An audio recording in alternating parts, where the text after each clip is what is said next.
The story of the Buddha's life, like all of Buddhism, is a story about confronting suffering. He was born sometime between the 6th and 4th century BC, the son of a wealthy king in the Himalayan foothills of Nepal. It was prophesied that the young Buddha, then called Siddhartha Gautama, would either become the emperor of India or a very holy man. Since Siddhartha's father desperately wanted him to become the former, he kept the child isolated in a palace. Young Gautama had every imaginable luxury: jewels, servants, lotus ponds, even beautiful dancing women. For 29 years, Gautama lived in bliss, protected from the smallest misfortunes of the outside world. But then he left the palace for short excursions. What he saw amazed him. First he met a sick man, then an aging man, and then a dying man.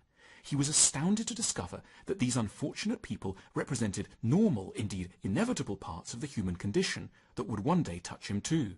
Horrified and fascinated, Gautama made a 4th trip outside the palace walls and encountered a holy man who'd learned to seek spiritual life in the midst of the vastness of human suffering. Inspired by the holy man, Gautama left the palace for good. He tried to learn from other holy men. He almost starved himself to death by avoiding all physical comforts and pleasures, as they did. Perhaps unsurprisingly, it didn't bring him solace from suffering. Then he thought of a moment when he was a small boy. Sitting by the river, he'd noticed that when the grass was cut, the insects and their eggs were trampled and destroyed. As a child, he'd felt a deep compassion for the tiny insects. Reflecting on his childhood compassion, Gautama felt a profound sense of peace. He ate, meditated, and finally reached the highest state of enlightenment, nirvana.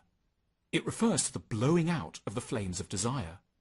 With this, Gautama had become the Buddha, the awakened one.